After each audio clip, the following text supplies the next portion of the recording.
안녕하세요. 부동산에 대한 모든 궁금증 A부터 Z까지 함께 열어보는 부동산 AZ 이민재입니다.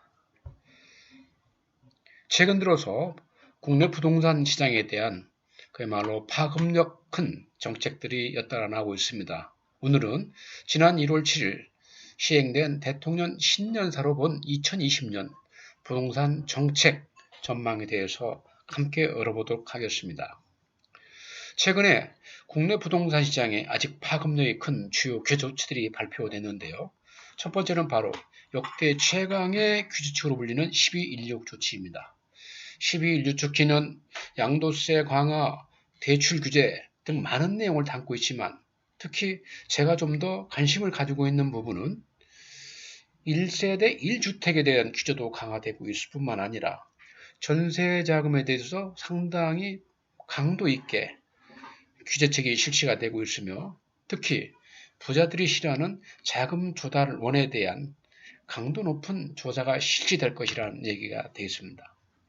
이에 따라서 2020년도에 국내 부동산 시장에는 상당한 영향이 있을 수밖에 없는 상황입니다. 여기에 대하여 지난 12월 27일 헌법재판소는 정말 재건축 시장을 그야 동결시킬 재건축 초과이익 환수제한 합헌 조치가 내렸습니다. 분양가 상한제와 더불어서 재건축 초과이익 환수제는 그야말로 재건축 시장의 신축 공급을 막는 조치라 할 수 있겠습니다. 역으로 생각하면 최근에 완성된 재건축 신축 아파트 가격이 그만큼 급등할 소지를 안고 있다는 내용이 되겠습니다. 세 번째로 볼 내용은 오늘 주제인 바로 1월 7일 날 대통령이 발표한 부동산 투기와의 전쟁입니다. 과연 현 정부는 부동산에 대한 어떤 시각을 가지고 있길래 전쟁이라는 표현까지 동원했을까요? 전쟁이라는 것은 한 국가의 모든 국가적 역량을 동원하여 승리를 도출해야 되는 그런 사안인 것입니다. 바로 지난 11월 19일만 하더라도 문재인 대통령은 국민과에 대해서 서민을 위한 부동산 대책에 대한 질문에 이렇게 답변하였습니다. 전국적 집값이 하락하고 있고 안정되어 있다. 그런데 어떻게 한 달여 만에 부동산과의 전쟁을 선포했을까요? 11월 19일 국민과에 대해서 답변한 대통령의 말은 거짓은 아니었습니다. 실제 역대 임기 정부의 임기 전반기 주택가격 상승률을 보면 전국 단위에서는 문재인 정부가 4.03%로 박근혜 정부, 이명박 정부, 노무현 정부보다는 상당히 양호한 실적인 사실입니다. 그러나 부동산 문제의 시작점이자 귀착점이라 할 수 있는 서울에 대해서는 다른 앞선 3기 정부에 비교되지 않을 정도로 높은 15.73%의 상승률을 보이고 있었던 것입니다. 이에 따라서 11월 19일에 대통령의 안정화되어 있던 답변에도 불구하고 12월 16일 정부는 역대 최강이라 불리는 규제책을 발표했던 것이죠. 여기에 더하여 지난 1월 7일 대통령은 대국민 신년사를 통해서 부동산 부분은 딱 한 줄로 이렇게 표현하였습니다. 부동산 시장 안정, 실소유자 보호, 투기 억제에 대한 정부의 의지는 확고하다 하며 부동산 투기와의 전쟁에서 결코 지지 않을 것이라고 말하였습니다. 이 한마디가 함축하고 있는 의미는 2020년 부동산 시장은 더욱더 강한 규제 일변도로 나갈 것이다 라는 것을 암시하고 있다는 내용이 되겠습니다. 물론 소소한 규제책이 강화되겠지만 지금까지 총 19번의 문재인 정부의 부동산 정책이 있었다는 것은 이전의 정책들이 모두 실패했음을 반증하는 것이 아니겠습니까? 과연 그러면은 국내 2020년도에 국내 부동산 시장을 압도할 만한 그런 부동산 대책으로 어떤 것이 있을까요? 생각도 하기 싫지만 그 첫 번째는 바로 주택거래 허가제입니다. 이 매매시장의 규제로서 헌법에 관련 유연 논란이 있음에도 불구하고 이미 정부는 지난 12월 16일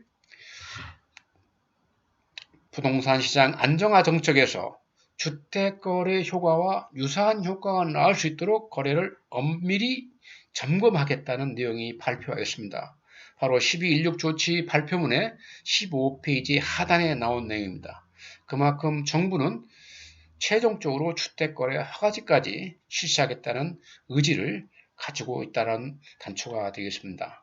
두 번째는 바로 분양시장에 대한 규제로서 채권 입찰제를 실시 가능성입니다. 채권 입찰제는 분양에 당첨되기 위해서는 높은 금액의 채권 금액을 쓸 수밖에 없고 그만큼 분양가가 높아진 효과가 나타나서 결국 그 이면에는 고소득자, 현금 부자들만이 분양시장을 장악하게 되는 그런 역설을 낳게 됨에도 불구하고 채권 입찰제 역시 정부 실시 가능성이 높은 정책 대안으로 제시가 되고 있습니다. 세 번째는 현재와처럼 조정 대상 지역을 확대하겠다는 내용이 되겠습니다. 지금까지 정부는 핀셋 규제라는 명칭으로 특정 지역, 강남 4구를 중심한 특정 지역에 집중적인 규제책을 시행해왔다면 이제는 조정 대상 지역을 자꾸 비규제 지역으로 넓혀감으로써 그 지역을 확대시켜 나가는 그러면은 결국 부동산 시장은 풍선 효과로 해서 전국적으로 부동산 상승의 여파가 퍼져나갈 수밖에 없다. 그런 부작용도 우리는 충분히 예상할 수 있습니다.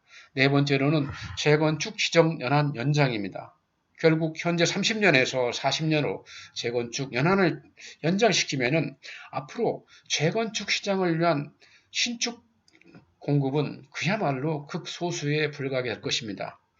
현대 재건축 시장을 규제하는 세 가지 족쇄를 말한다 그러면 첫 번째는 민간주택에 대한 분양가 상한제, 두 번째는 재건축 초과이익 한수제, 이어서 재건축 지정 연한을 연장하면 그야말로 당분간 재건축 시장을 통한 신규 주택 공급은 어려울 것이란 생각이 들 수밖에 없는 것입니다.